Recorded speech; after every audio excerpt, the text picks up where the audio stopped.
evening, ladies and gentlemen. I'm David Gloucester, and as Director of Education at the Royal Institute of British Architects, I'm delighted to welcome you to the 2018 RIBA President's Medal Ceremony, our annual celebration of talent and innovation in architectural education. Before we start the ceremony, a few housekeeping words. If the fire alarm goes off, please exit the building through the emergency exits at the front and rear of the auditorium. And as far as your mobiles are concerned, please keep them on. In fact, we encourage you to use your phones as long, of course, as they're on silent mode and with the flash off, and take as many photos as you wish. Feel free to share them with your followers on social media and tag us so that we can share them with our followers too. Well, tonight we're gathered here to reward achievement by students, teachers, practitioners and researchers at all stages of architectural education, from undergraduate to postgraduate, and in academic and professional practice-based research. We'll start tonight's celebrations by announcing the winner of the RIBA Annie Spink Award, presented biennially to a tutor who's made an outstanding contribution to architectural education. And this will be followed by announcing the winners of the 2018 RIBA President's Award for Research and the RIBA Research Medal. We'll then announce this year's winners of the President's Medals in 3 categories. The Dissertation Medal for the best written work submitted at RIBA Part 1 or 2 or equivalent. The Bronze Medal for Best Design Project produced during Part 1, and the Silver Medal for Best Design Project produced at Part 2, as well as the winners of the SOM Foundation Fellowships and Sargent Award for Excellence in Architectural Drawing at Parts 1 and 2. This year, the RIBA invited the largest ever numbers of schools of architecture in the history of the awards to take part in this celebration of talent, persistence and hard work.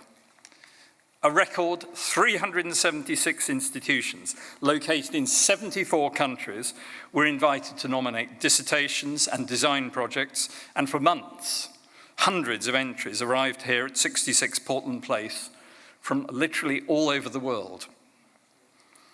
After several days of judging, our panels agreed on the medal and commendation winners you will see tonight. This evening also marks the opening of the 2018 President's Medals exhibition, which you can see in our gallery on the second floor here. This exhibition features a selection of entries submitted for this year's awards, and once it closes on the 15th of February 2019, it will tour the UK extensively and internationally. I would like to thank our colleagues at the RIBA Journal for the coverage of these awards in their December edition. Now, this publication will be found in 20,000 postboxes from tomorrow morning, although you will all be able to help yourselves to a complimentary copy after the ceremony. Now, in spite of the air of celebration for the RIBA, the President's Medals are more than a ceremony or a party, although they are, of course, both. The President's Medals have been very much at the core of what this institute stands for since they were first awarded in 1836. But who better to tell you about the importance of the RIBA President's Medals than the RIBA President himself? Ladies and gentlemen, please join me in welcoming to the stage the President of the RIBA, Ben Derbyshire.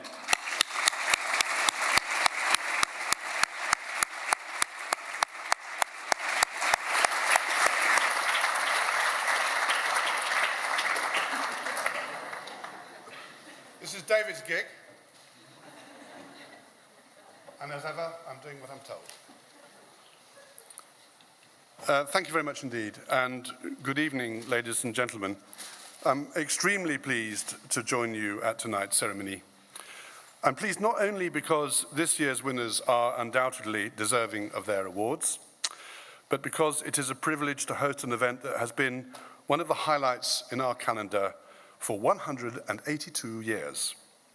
As David mentioned, the first RIBA Silver Medal was awarded in 1836, making the RIBA's President's Medal our oldest award. But when it was awarded, the first ever RIBA medal did not celebrate an individual or a building. Instead, it was awarded to an essay as a recognition of the importance of education, critical thinking, and knowledge, not just for architects, but for all members of society. When on the 18th of July, 1836, the founding members of the Institute of British Architects in London, as the RIBA was originally named, gathered at Covent Garden Chambers, 43 King Street, the Institute's first address, to award the inaugural silver medal, they did so with a resolute intent. Even though the new medal, designed by Thomas Leverton Donaldson, one of the Institute's founders, still referenced antiquity by featuring the Temple of Theseus and a Latin motto, also invented by Donaldson, the medal symbolized, in fact, a quiet revolution in the making. That year, and ever since, it has rewarded the importance of creativity, innovation, and critical thinking deemed essential for the health of the profession and this institution. Making a radical break with the medals and prizes that, at the time, the Royal Academy and its art schools awarded for proficiency in reproducing classical design models, the inaugural silver medal was awarded to an essay that re-examined concrete as a material suitable to address the housing needs of a growing urban population throughout Great Britain. The essay's author was the 23-year-old Gordon Godwin, an architect for whom winning the inaugural RIBA medal provided such a boost of confidence that he went on to have a highly successful career as an architect and an architecture journalist that culminated with his receiving the RIBA Royal Gold Medal in 1881. Godwin was so grateful to the RIBA for recognizing not only his work, but the role that architects play in the betterment of society, that upon his death, his bequest to the RIBA allowed for the creation of the Godwin Medal that for over 80 years enabled young British architects to study modern techniques of construction outside Great Britain. For the Institute's founders, individuals educated in the benefits of better spaces were by nature more tolerant, healthier, and happier citizens, contributing to the creation of a prosperous and cooperative communities. In 1837, this ethically noble view became enshrined in our Royal Charter and has remained at the heart of our values ever since. So, tonight, the presentation of these awards is, as David mentioned, more than just an award ceremony. To present these awards is to continue to believe in architecture and to remind ourselves of the reason for our passion to create better worlds for ourselves and for future generations. I do hope you enjoy tonight's celebration of our Institute's rich history, supporting talent and innovation in architectural education. In so doing, we remain optimistic and look forward to the future of architecture with renewed confidence. Thank you very much indeed.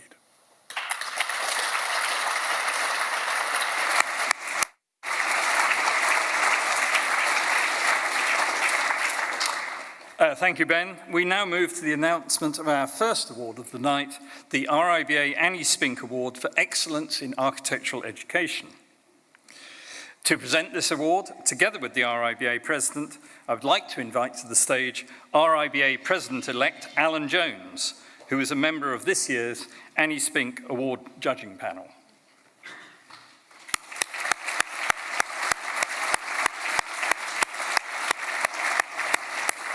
Now, in 1974, the RIBA established the Annie Spink Trust Fund after a bequest by architect Herbert Spink in memory of his late wife, Annie, and conceived as an honour for the advancement of architectural education.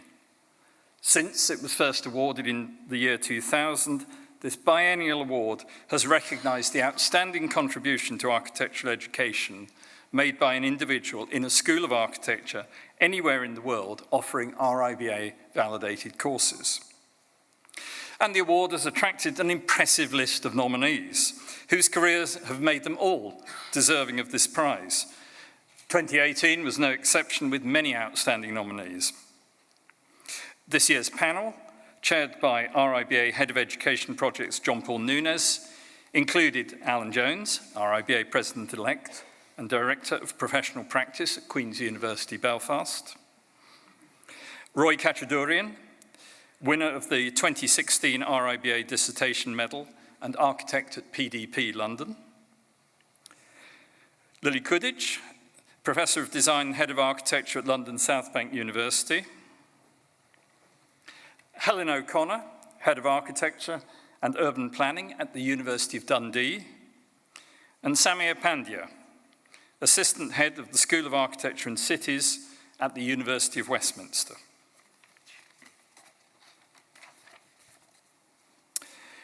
The judges discussed all nominees in great detail and agreed that the 2018 RIBA Annie Spink Award would go to Professor Murray Fraser.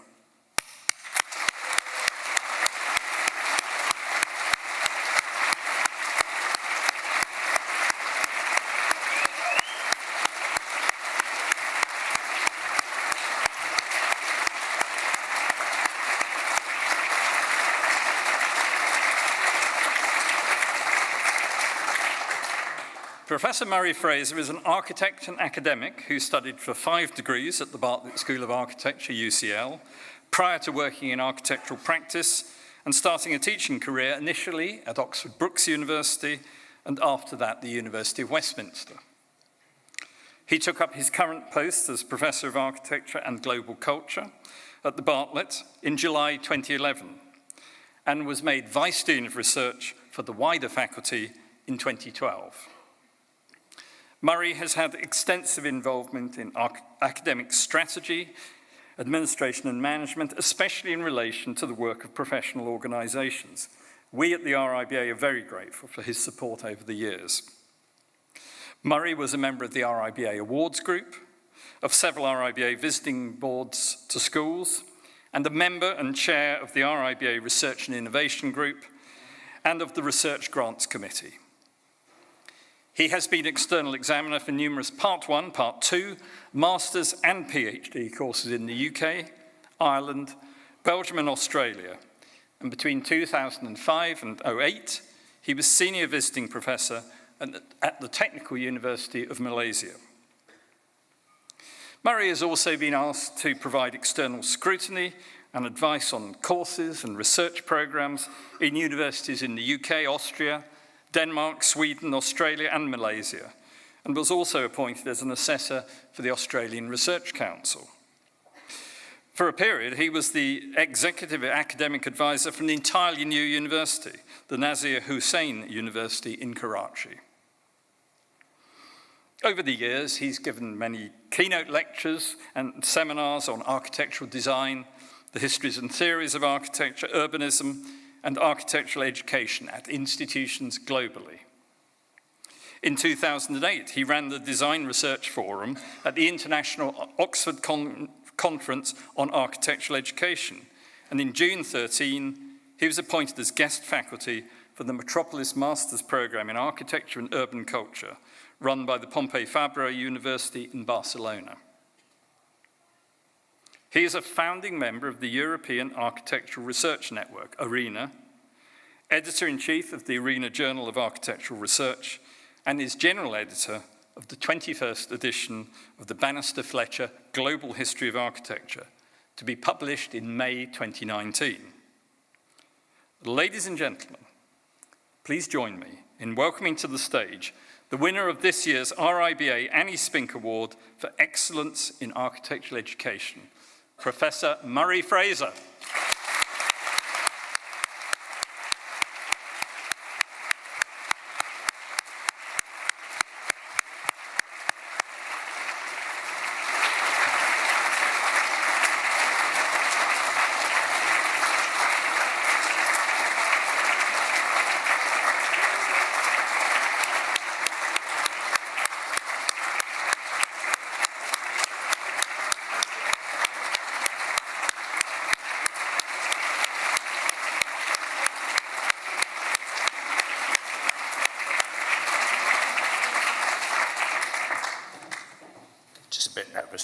Okay, this award means everything to me.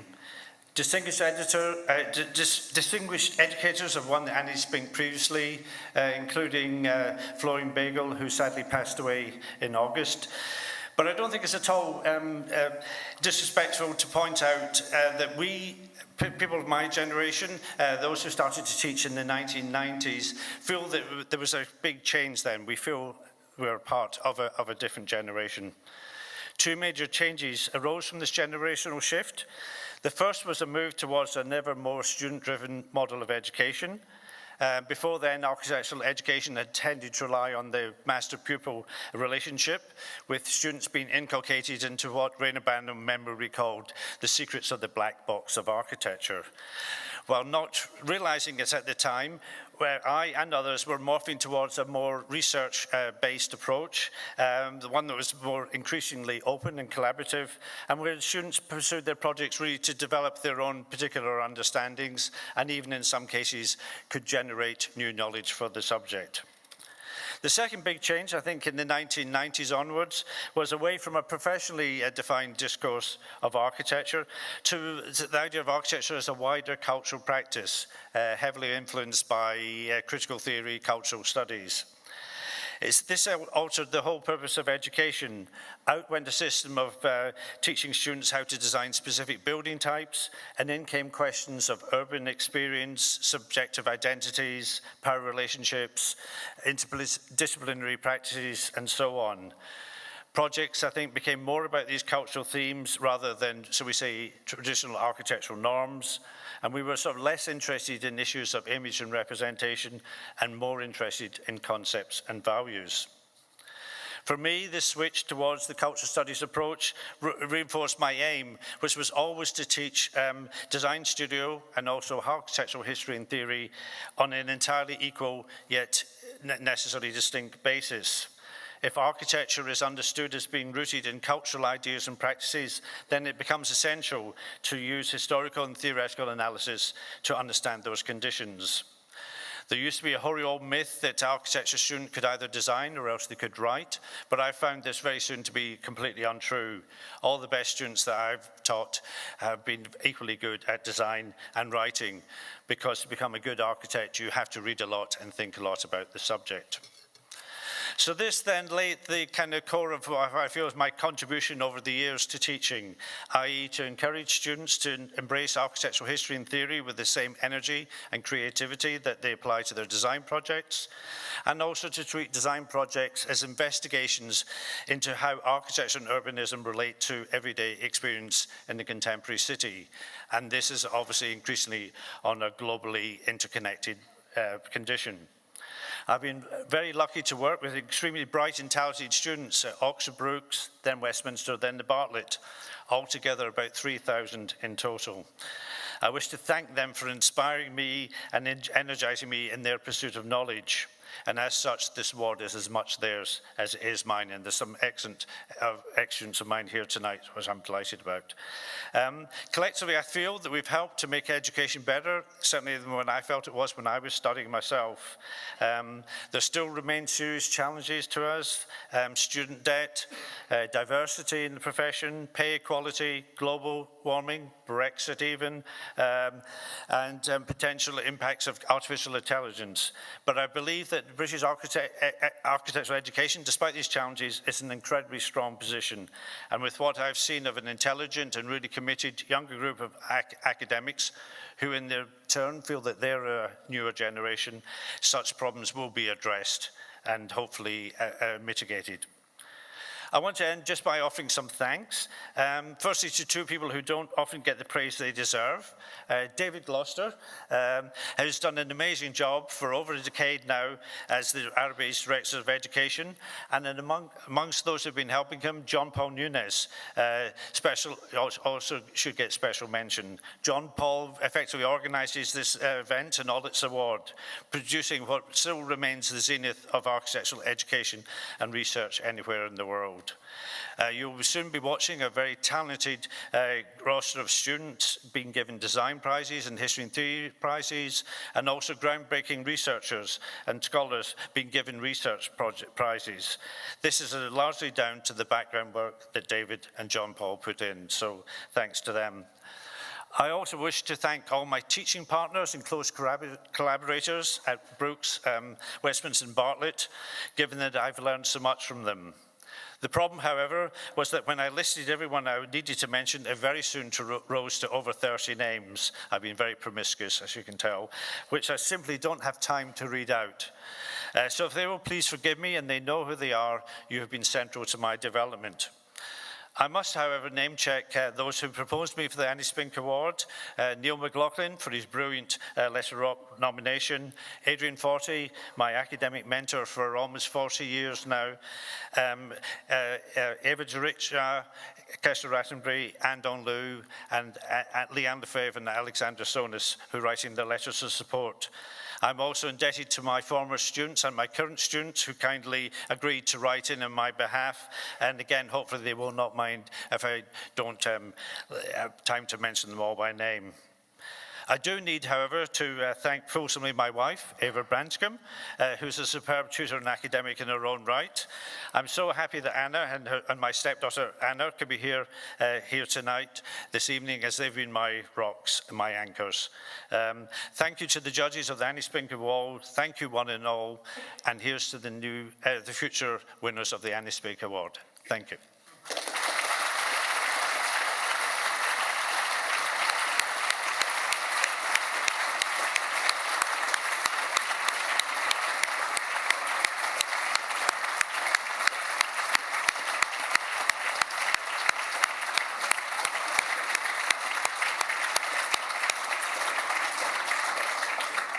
Congratulations, Murray, and thank you so much.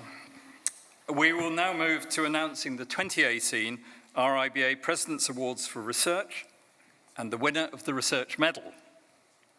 Now, this year's President's Awards for Research judging panel was chaired by Dr. Elizabeth Darling, Reader in Architectural History at Oxford Brookes University, and it included Dr. Christina Cerulli, Senior Lecturer in Architecture at Sheffield Hallam University, Javier de Castellier, Head of Design Technology and Innovation at Hassel Studio, Mark Lumley, Associate Director at Archetype, Ruth Morrow, Professor of Architecture at Queen's University Belfast, Chris Stewart, Director at Collective Architecture, and Ian Root, Head of Architecture at Liverpool John Moores University.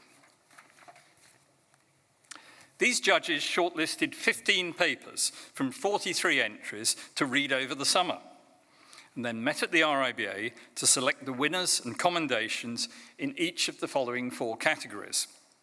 The annual theme, which was ethics and sustainable development, cities and community, design and technical, and history and theory. They then decided which would be awarded the 2018 Research Medal. And to give you a sense of the judging process, as is the tradition on this evening, we asked our judges to tell you about the work they reviewed and have included their responses in this short film.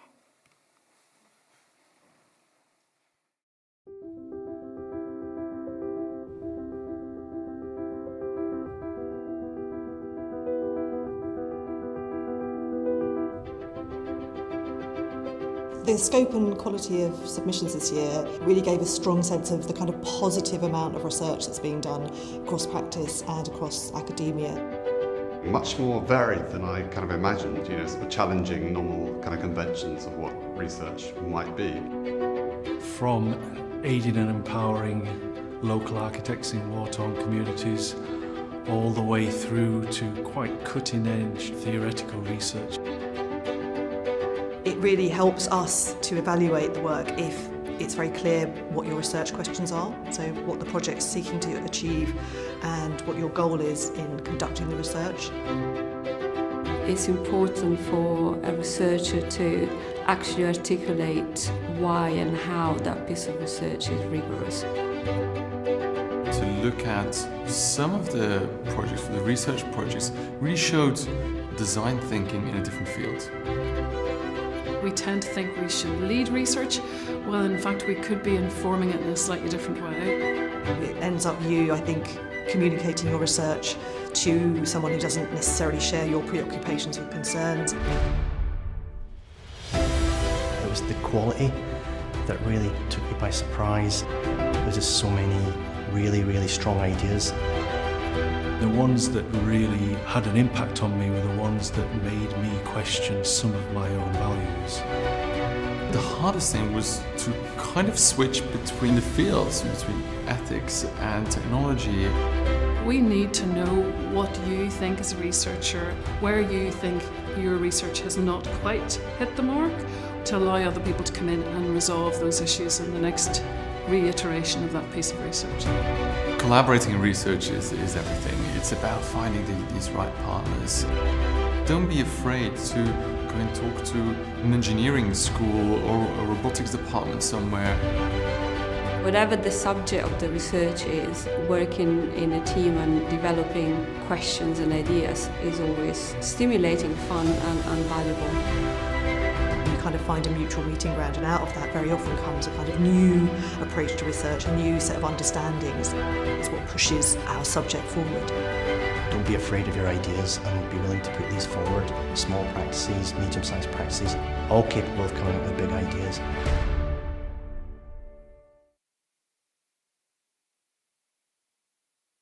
To present the awards together with our President, I would like to invite to the stage the Chair of the President's Awards for Research Judging Panel, Dr. Elizabeth Darling.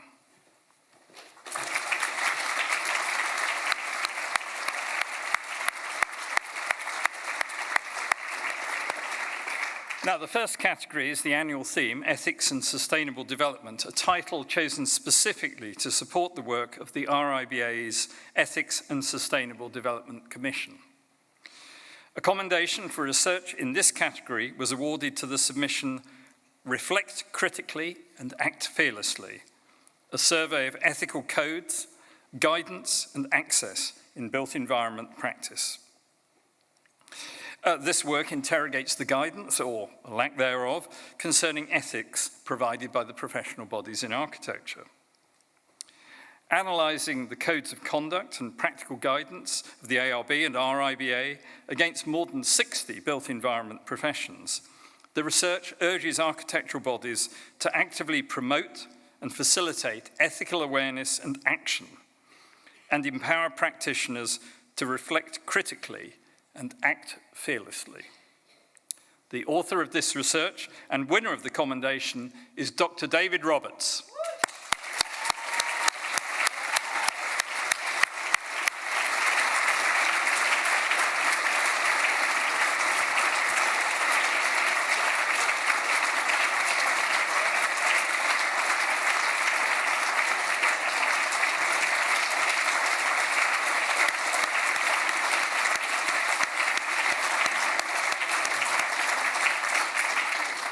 The winning submission in the Ethics and Sustainable Development category is Redesigning Prison, the Architecture and Ethics of Rehabilitation.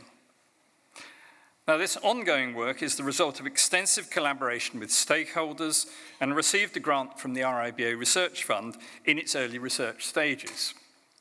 It offers practical, evidence-based proposals which potentially improve health and well-being within prisons and reduces reoffending.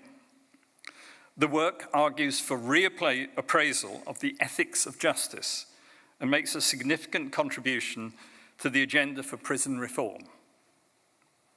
The winner of the Ethics and Sustainable Development category is Matter Architecture, and representing the team tonight is Roland Carthouse, Anthony Hugh, and Lucy Block.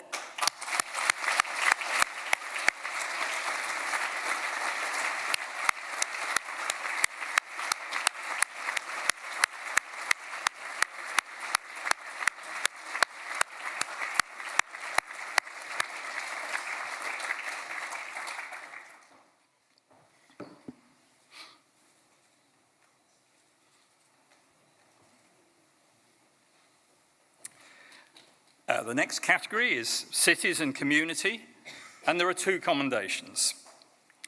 The first commendation is awarded to Care and Rebellion, the dissolved household in contemporary rural China.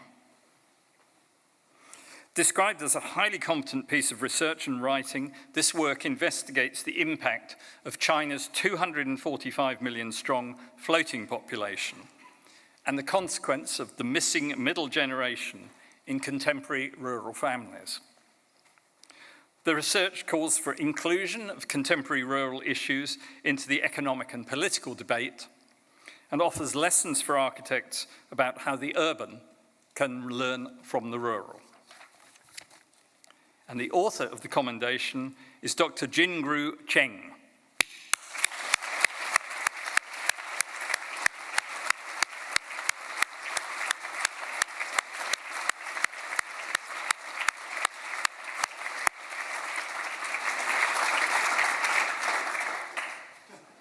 Okay, and we'll, of course, receive in due course.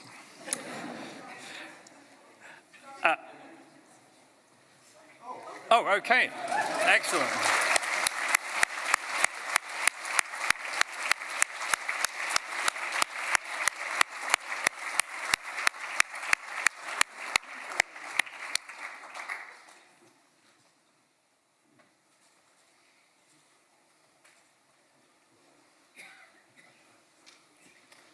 So many places in the building to hide if you're stage struck. Right. The second commendation goes to Opaque Architectures, Urban Sites of Refuge in Cape Town from 1990 to the present.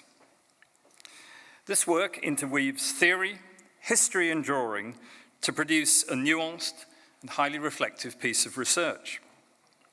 Focusing on the spatial praxis of two refugee markets in Cape Town, the research shows how the architecture of the simple office block is adapted to negotiate homemaking, publicness, and diasporic identity.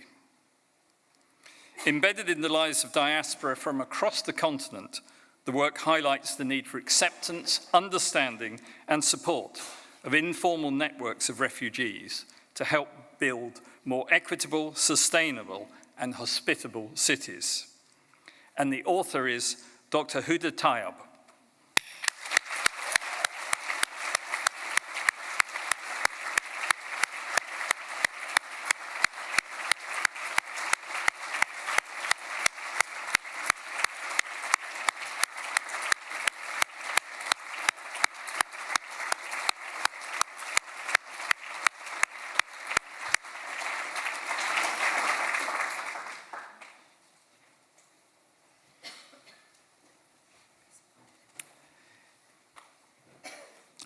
And in the cities and community category, the award goes to Proxy Address, using location data to reconnect those facing homelessness with support services. Focused and very original, this project brings together an impressive list of stakeholders to eliminate a long-standing and debilitating loophole in support services for the homeless. Now, architects with their strategic knowledge and analytical skills are increasingly finding new ways to make our cities more inclusive. This project links existing information and systems to create a database of long-term empty properties which provide a consistent proxy address for those facing homelessness. This proxy enables continued access to vital support services that would otherwise be lost and facilitates the return to independence and mainstream society. The author of the research and winner of the Cities and Community category is Chris Hildrey.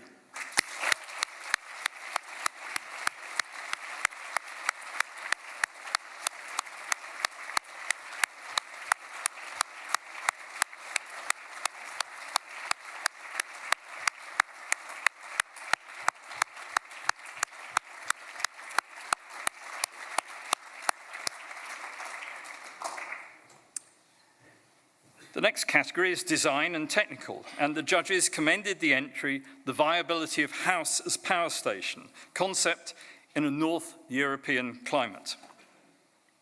This is a significant real-life case study of not just an energy-efficient home, but the home as power station.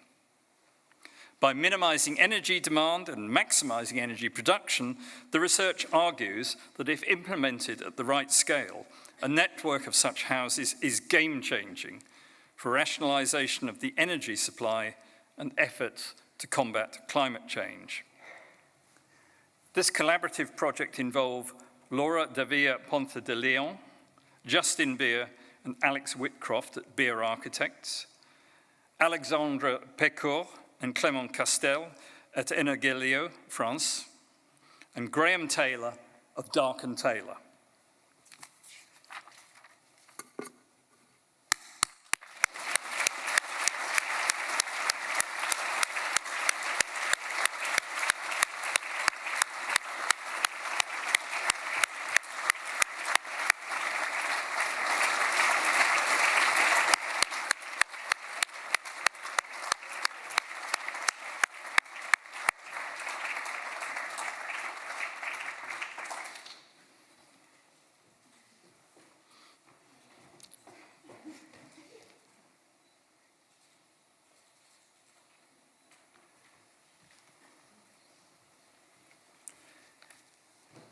And the winner of the design and technical category is computational blends, the epistemology of designing with functionally graded materials.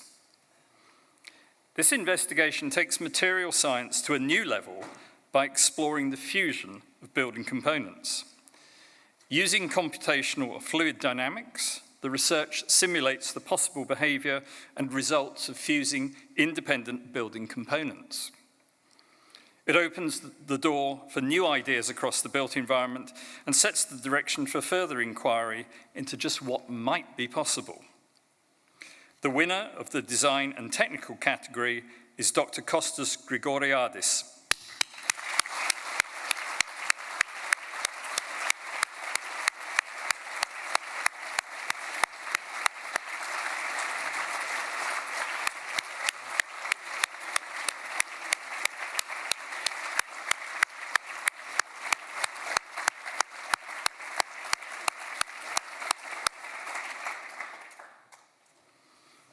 And so finally, we come to the history and theory category, where the judges commended the entry and architectural and social history of the mosque in Britain, 1889 to 2017.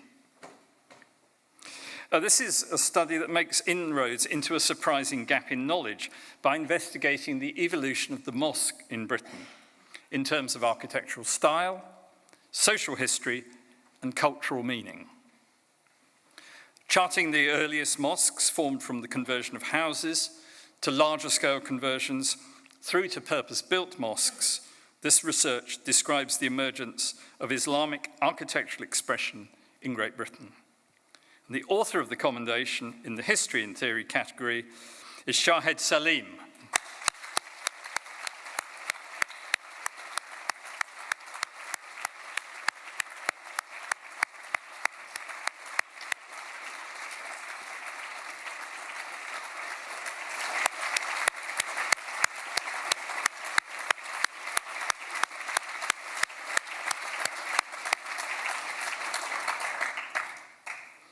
And the winning submission in the history and theory category is May Morn, Transitional Spaces in Architecture and Psychoanalysis, a Site Writing. Provocative and delightful were some of the adjectives used to describe this submission. Drawing on the interplay between the facets of our external and inner worlds, the research interleaves different threads of investigation through a psychoanalytical inquiry of the built environment and personal reflection, leading to many questions, not least the historic failures of British modernism, as well as the ubiquitous culture of property or architecture as a commodity. The winner of the history and theory category is Professor Jane Rendell.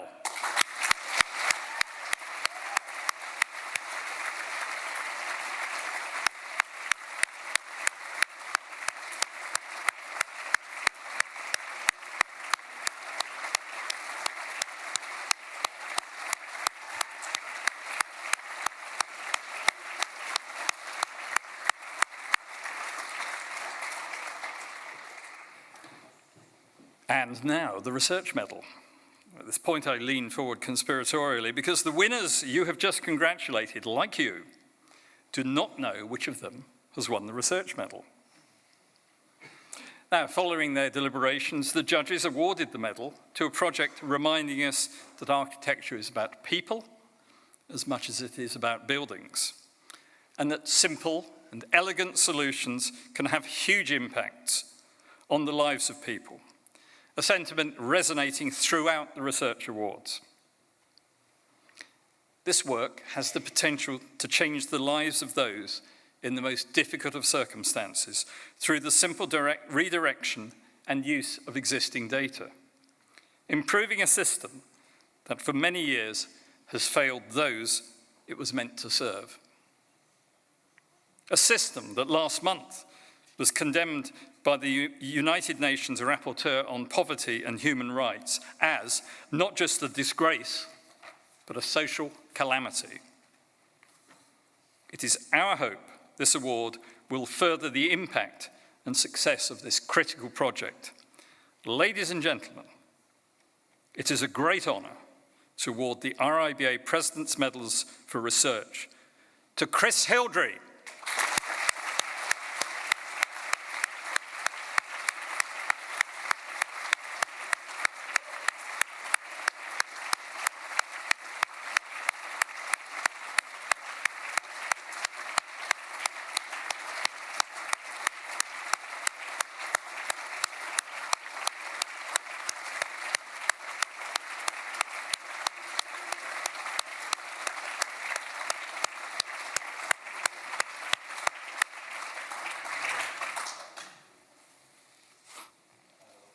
It's a wonderful surprise.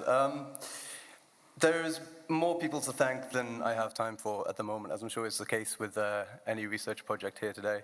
I would like to, however, just say a few thank yous just to the RIBA, and in particular Dylan for helping make the process so smooth to get here. Also, I'd like to thank particularly the hundreds of people going through homelessness who help take time out of their day, despite all the things that they're going through, to actually help me understand some of the nuances of the situation. And lastly, but by no means least, I'd like to thank my fiancée Karen for putting up with me for all these months going through this work. So thank you.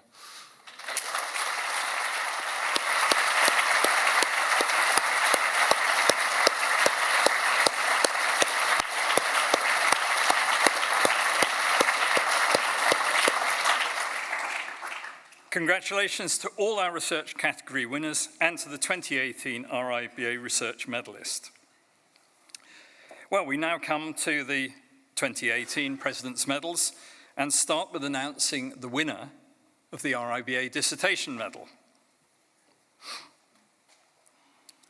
This year's Dissertation Medal judging panel was chaired by Dr. Harriet Harris, Reader in Architectural Education at the Royal College of Art, and included Professor Soumen Bandyopadhyay, Head of School and James Sterling Chair in Architecture at the University of Liverpool, Professor Kian Go from the Luskin School of Public Affairs, University of California at Los Angeles, and Professor Leslie Locko, architect, novelist, and Head of School at the Graduate School of Architecture, University of Johannesburg.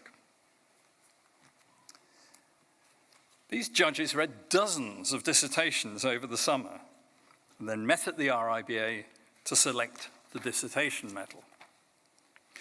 To give you an idea of what judging the 2018 dissertation medal looked like, we've captured the judges on film.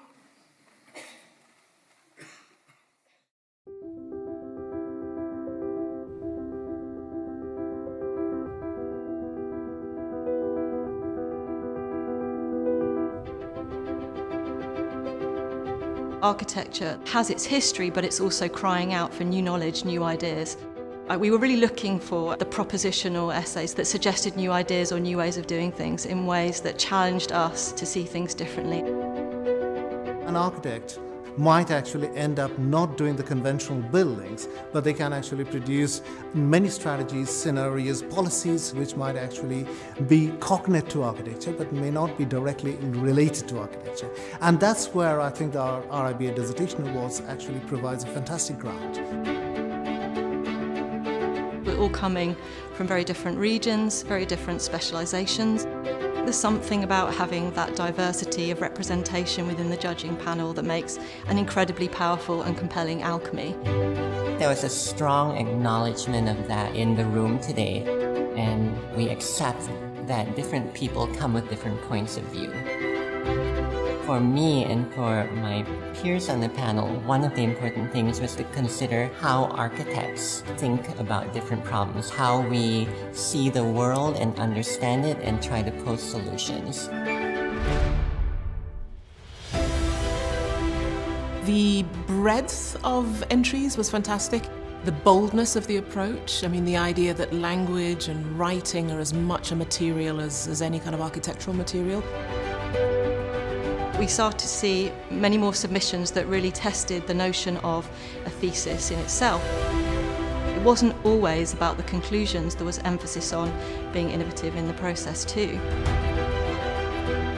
And we started to see a complete window into worlds outside of the UK and Europe.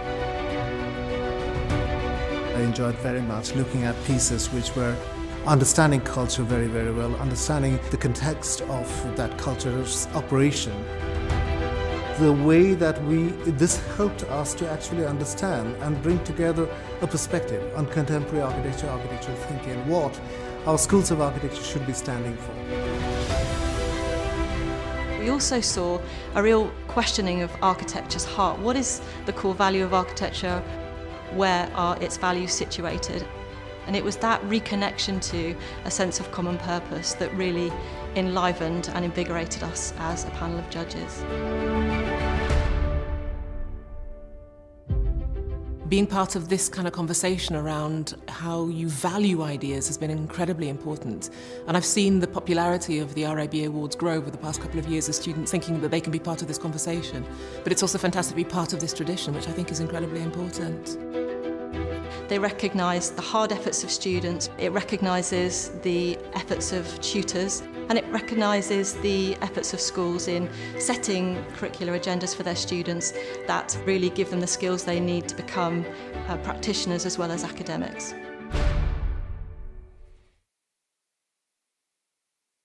This year, the judges awarded 3 commendations in addition to the medal, and to present them together with our president, I would like to invite to the stage the chair of the RIBA Dissertation Medal Judging Panel, Dr. Harriet Harris.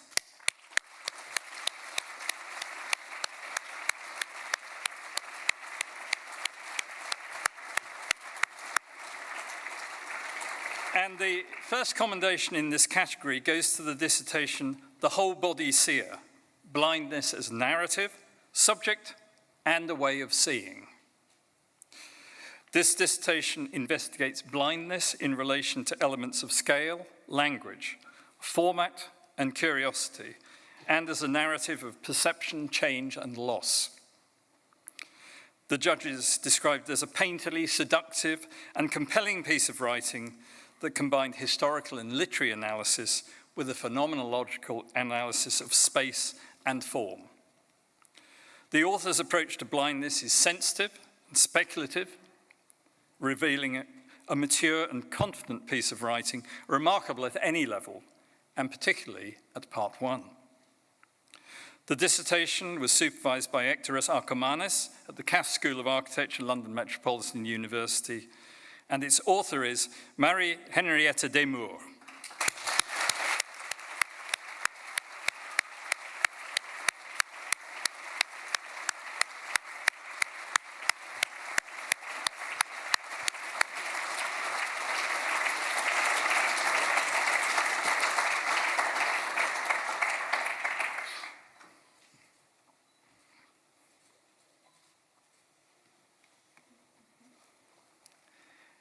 And the second commendation goes to the dissertation, Reading the Past and the Far Away, Simulation, Meaning, and Macau. since the 2002 liberalisation of gambling, Macau has seen a proliferation of themed casinos with names such as the Venetian or the Greek Mythology Hotel, which threaten to overshadow the territory's historic core of Portuguese colonial architecture, itself in danger from commodification as tourist destinations. The dissertation examines Macanese architecture and debates whether it is productive to analyse meaning through viewing architectural imagery as representative of distant themes or through its everyday use by citizens and tourists. The judges considered this a wonderful example of multi-layered, multi-perspectival writing from a fluid yet rigorous voice in pursuit of insights into a marginalised site and history. The dissertation, supervised by Russell Light, was submitted by the University of Sheffield. The author and winner of tonight's second commendation is Ethan Liu.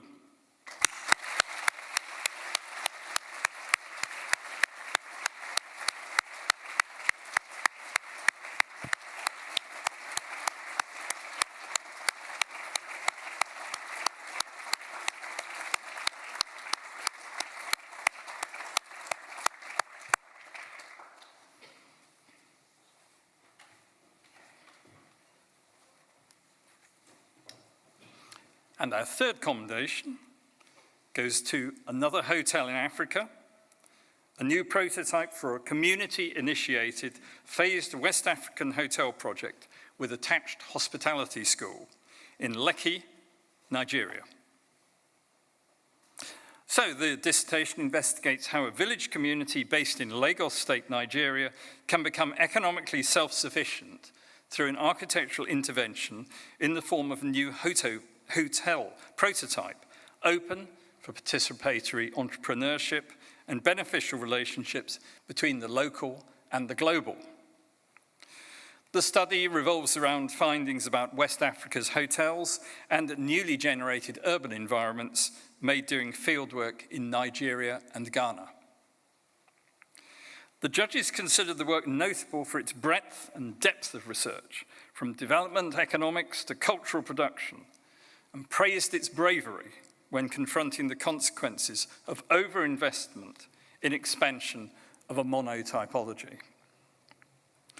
The author of the third commendation in this category was tutored by Marianne Steen, Ingrid Schroeder, and Aram Mouradian at the University of Cambridge, and his name is Mark Stanoff.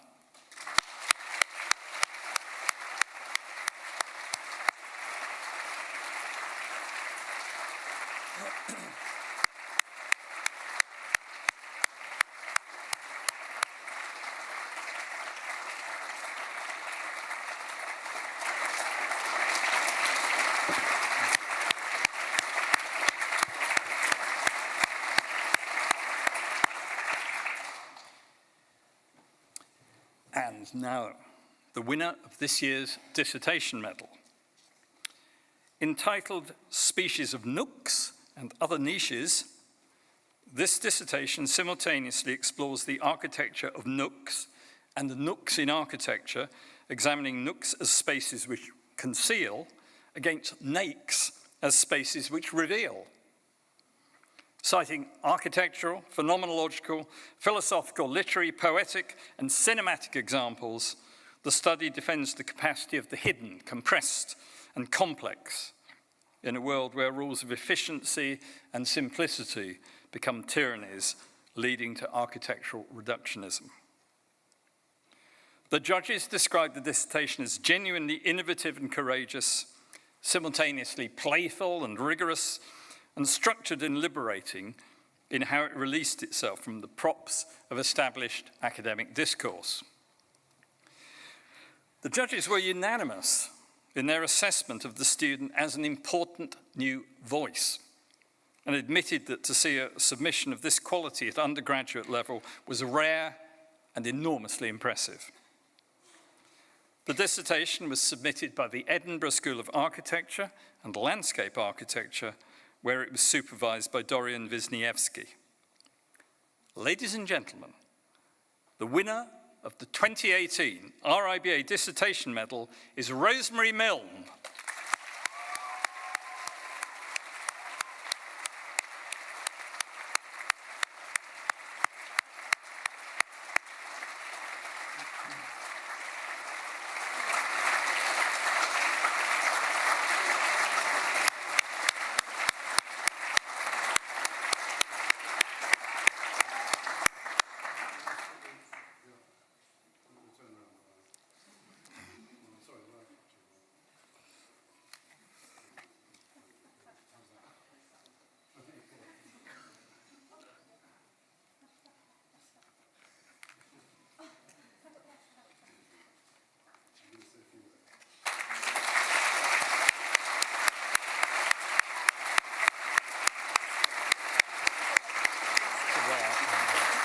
Hello, thank you very much.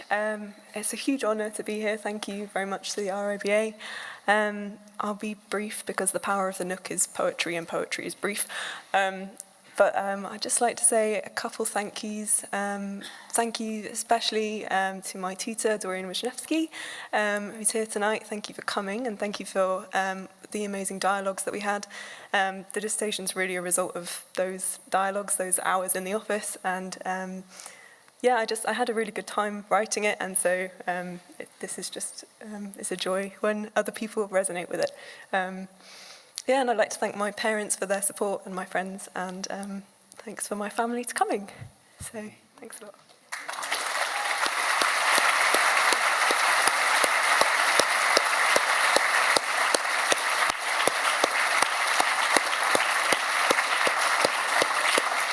So, congratulations to our winners in the dissertation category.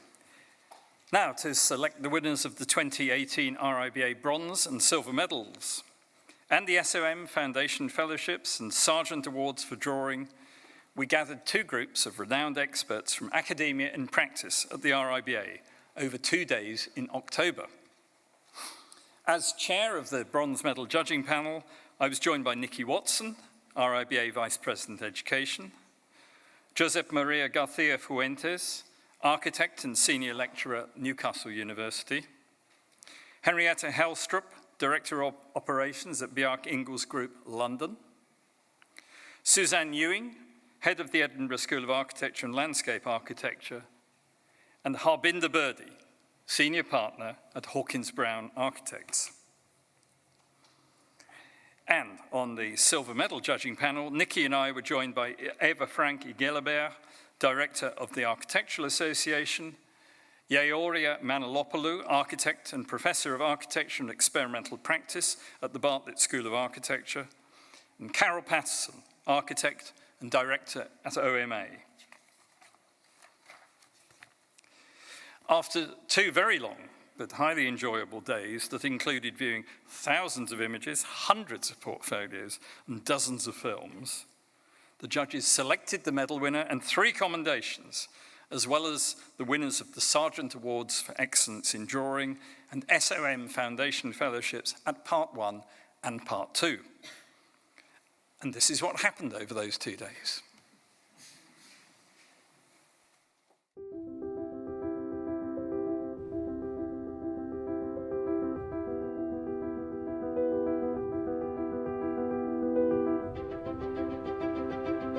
I've long held the view that the future of the profession has to be dependent on graduates and understanding the talents that they can bring to practice. The opportunity for developing ideas when students are in education is fantastic. Once we're out in practice, sometimes it's a very different world.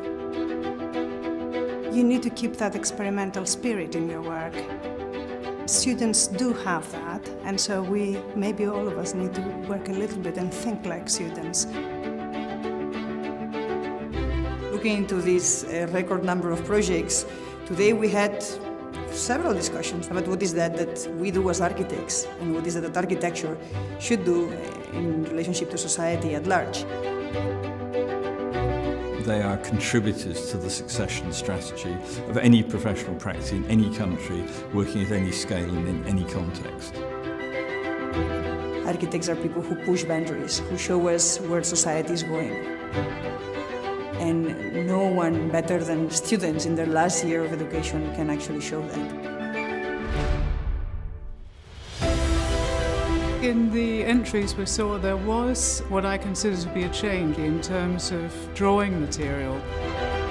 It was nice to see that a lot of students were reverting back to taking out a pencil and sketching.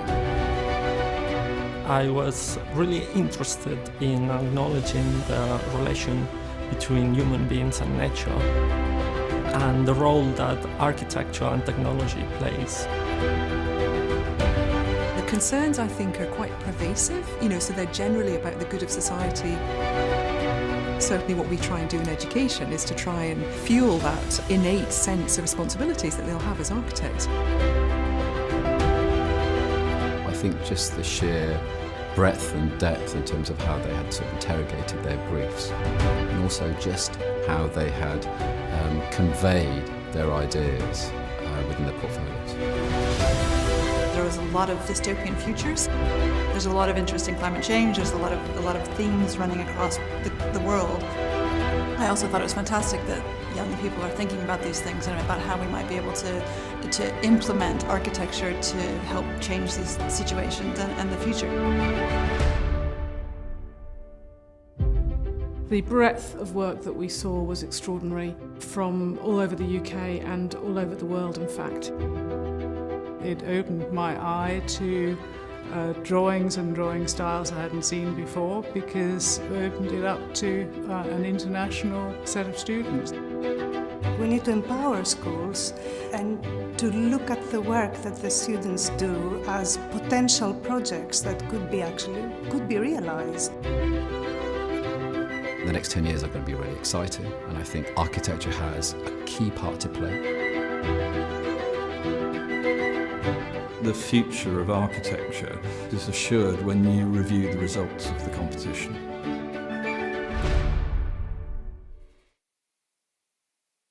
So to present the awards in the bronze and silver categories, together with the RIBA President, I would now like to invite to the stage the RIBA Vice President Education, Nikki Watson.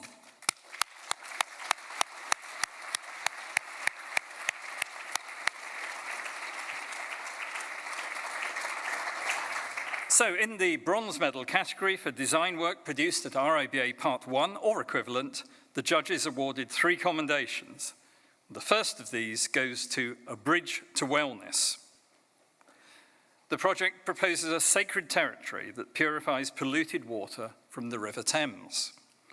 Ostracised members from the surrounding North Woolwich community are summoned on a pilgrimage to the Monument of Purity. 8 monks occupy the monastery, each of them overseeing filtration of the Thames water and the cleansing of the pilgrim's soul. The project was supervised by Amanda Harmer, David Short and Matt Strong at the University of Nottingham, and its author and winner of the first bronze commendation is Sam Beattie.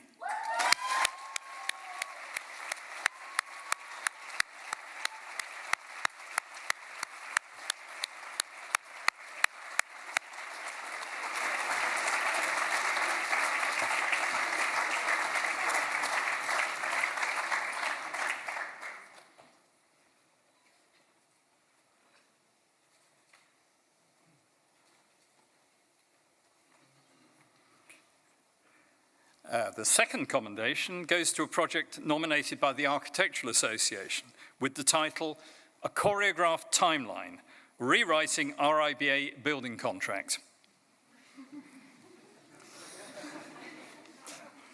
And now the project responds to architectural obsolescence by introducing symbiosis between construction and demolition as an alternative to the decaying built environment. And to implement this, the author modified the RIBA concise building contract to allow for the creation of new forms of living through transformational programming. As a time-based building method, the resultant spaces emerge within cracks that gradually open and integrate with the surrounding environment, providing areas for regrowth. The project was tutored by Ryan Dillon and David Green, and its author is Camille Bongar.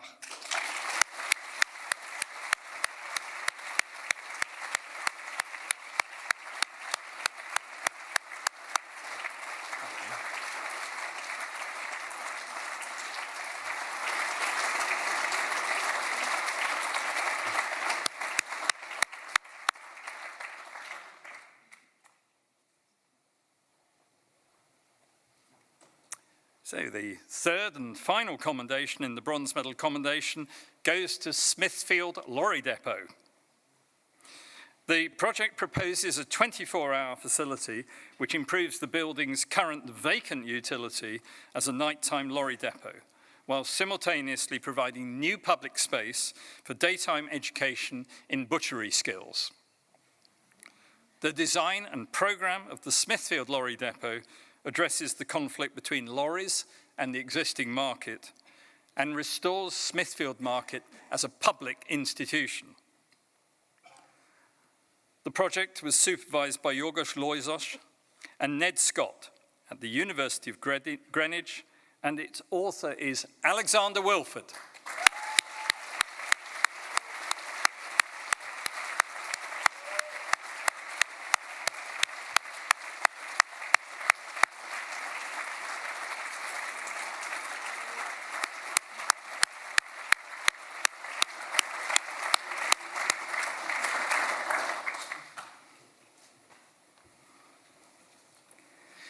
And now, the winner of the 2018 bronze medal. This year's winning project for the best design project produced by a student at RIBA Part 1, or equivalent worldwide, is called Dreaming of Electric Sheep. The author proposes a hotel situated within an electrical substation to conceive an ordinary program in the presence of the extraordinary. The project explores the uncomfortable relationship between humans and technology and questions whether that relationship should be complementary instead of antagonistic. In science fiction, humans are often portrayed as fascinated by machines and their role in future worlds. In such scenarios, humans rely on the machine to develop enhanced living standards or have their livelihoods under threat by those machines.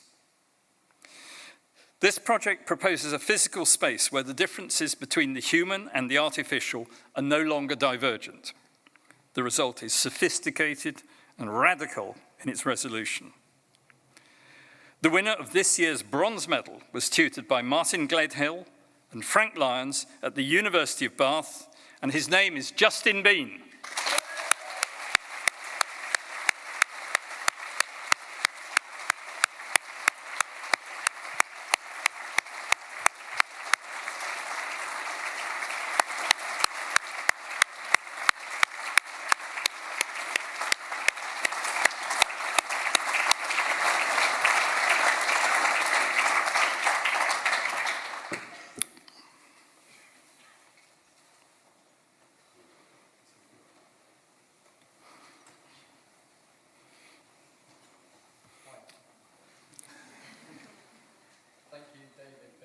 My project. It is a great honour to be here tonight and to be awarded the bronze medal for my project. Thank you to the judges and to the RIBA. You have not only encouraged me to continue pursuing daring ideas, but you have provided an incredible platform to discuss my thoughts about the future of architecture alongside technology. I truly believe the issues confronted through this project have never been so relevant as they are today, and I hope to continue to explore what this means for our future. I would like to thank the University of Bath and my amazing tutors, Frank and Martin, who are truly two of the most inspirational individuals I've ever had the pleasure of working alongside, and who have supported so many of my ideas. Finally, thank you to all of my friends and my incredible family for all of your support. Thank you.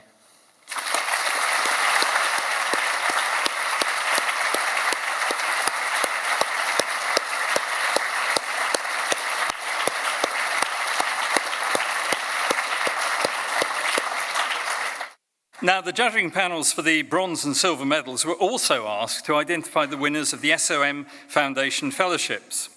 And at part 1, the fellowship went to Negotiation of States, a crematorium and columbarium in Hong Kong. The project consists of a very practical new funerary system that, by manipulating digital technologies and land reclamation methodologies, responds to the lack of space to house the dead within the city. Supervised by Chi Kit Lai and Jessica In at the Bartlett School of Architecture, the author and winner of the fellowship is Gray Grierson.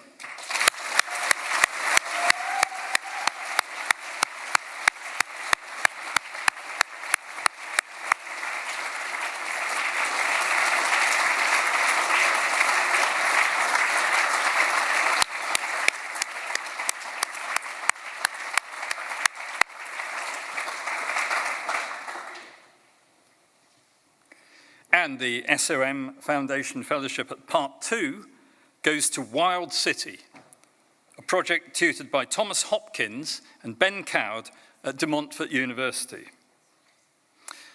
The Wild City is a book that uses narrative techniques to analyse the characteristics of Leicester's historical sites. For each site, there is a factual analysis which is interpreted in writing, imagery, and physical models as a specific wild animal. This is one way the storytellers conjures up new meanings to existing spaces.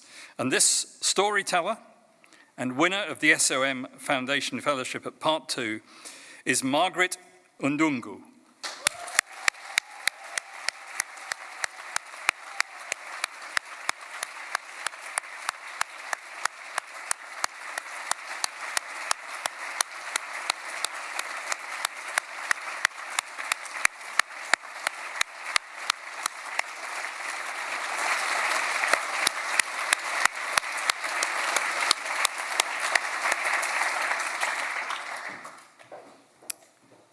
The judging panels at the bronze and silver medals also awarded the Sargent Awards for excellence in architectural drawing.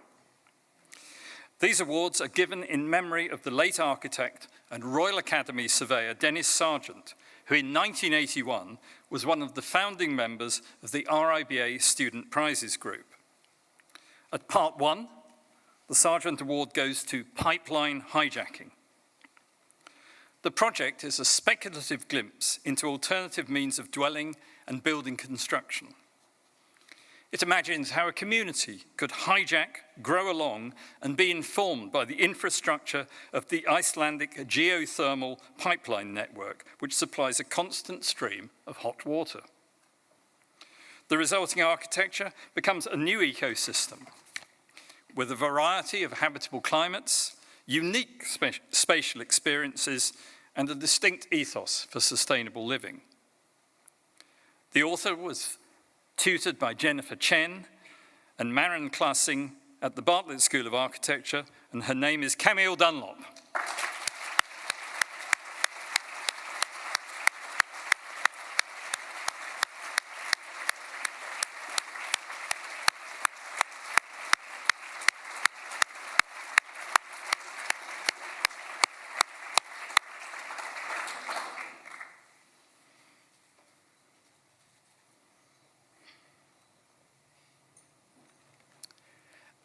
And at Part 2, the Sargent Award goes to Hotel Molino, staging spaces of the everyday as heterotopias of performance in scenography and architecture. The project, tutored by Max Dudney and David Hemingway at the University of Greenwich, exists as a hotel set model within a garden house, alongside Carlo Molino's house that operates as his archival studio for past and future works. Hotel Molino is curated as a collection of functional and fictional hotel spaces, directing the viewer between a drawing, a model, and screen. The winner of the Sargent Award at Part 2 is Maria Murillo Lazu.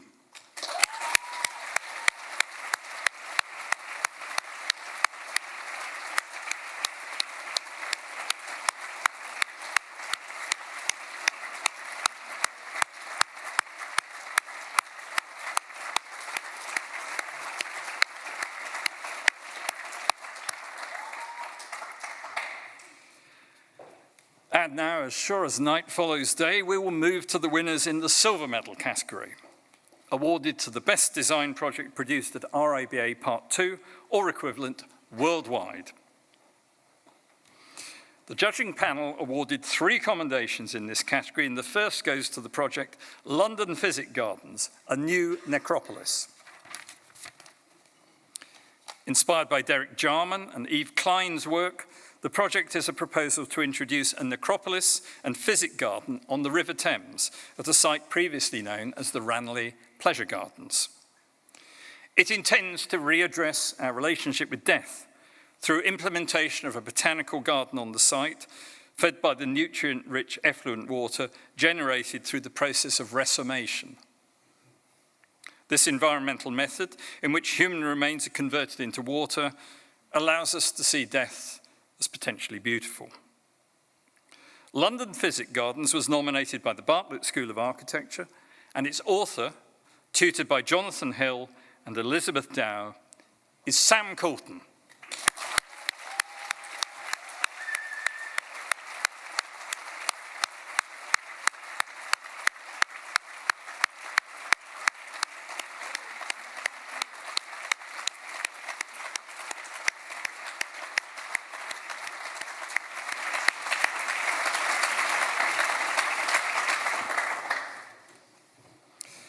And the second commendation goes to infrastructures of memory, phygital bodies in a concrete cloud.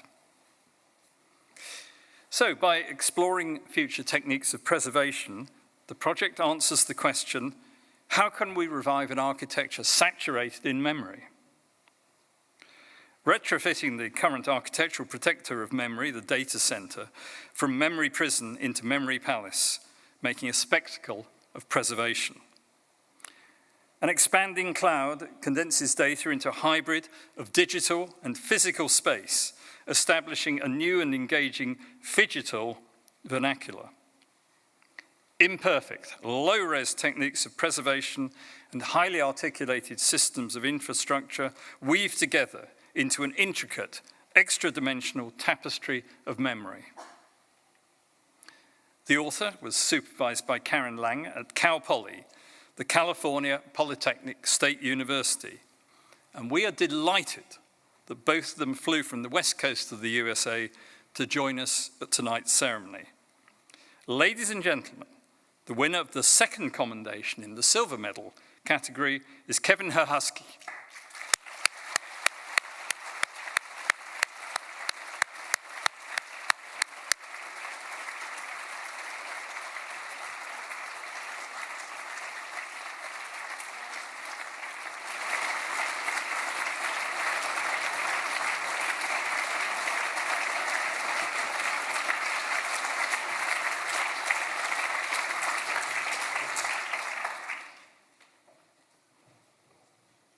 And so the third and final commendation in this category goes to Tilling the Prado, a furrow of reconstruction. The proposal is for an excavated landscape offering a unified system of protection for Havana's culture, buildings, and people. The reinstatement of Cuba's national art schools into the city center preserves this rich culture through dance, music, and art education, operating in tandem with workshops crafting the building materials needed to reconstruct Havana's eroding architecture. Simultaneously, the landscape acts as a bilge tank and point of refuge during floods. The project was tutored by Adrian Hawker and Victoria Clare Burney at the Edinburgh School of Architecture and Landscape Architecture. The author of the third and final commendation this evening is Ruth McNichol.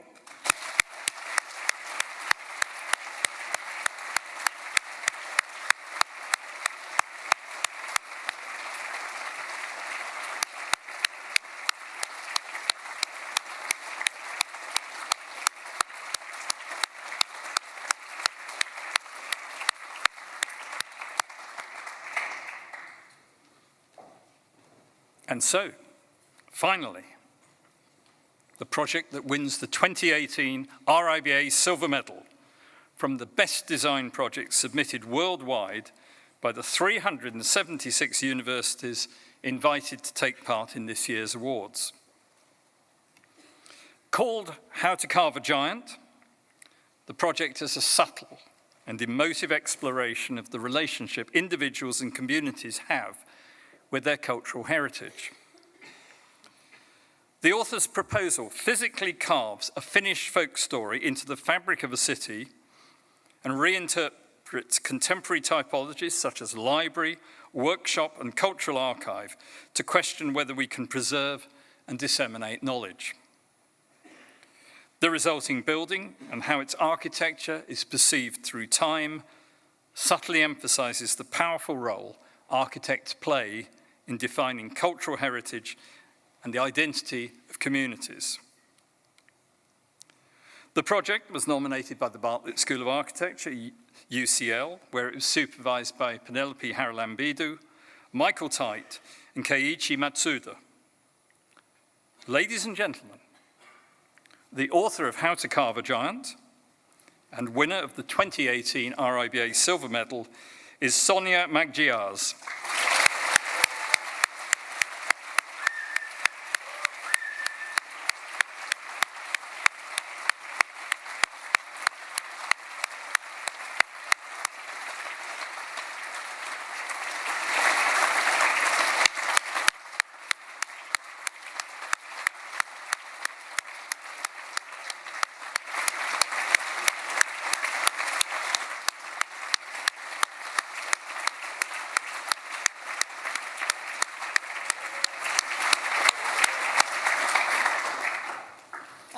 Hello, thank you very much. When I first started to carve my giant, I didn't suspect it could become a student project on such scale, so the list of people who I'm grateful for help and guidance is actually a giant one, but I'll try to make it short.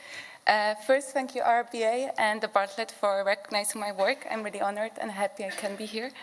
Thank you to my tutors, Penelope, Mike, Kay, Colin and Alessandro. You made studying architecture extremely fun, and it was really easy for me to come in every morning. Thank you Jörg and Mariah for feeding me rendering knowledge at picture plane. Thank you to all my friends for being extremely patient with architecture student as a friend. And thank you to my boyfriend and family. You are the best supporters. Thank you.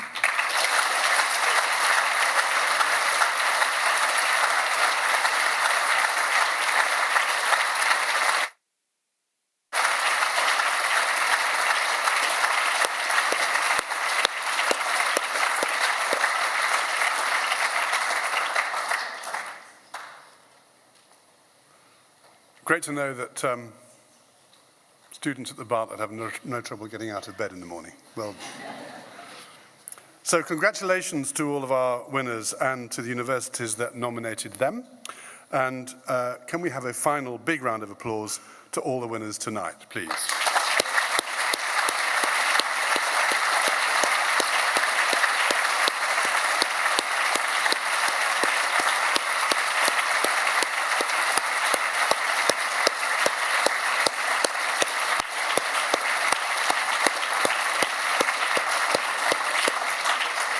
We're immensely grateful to all the RIBA staff members who make tonight possible, and in particular, once again, to Jean-Paul Nunes, whose fastidious preparations are absolutely immaculate.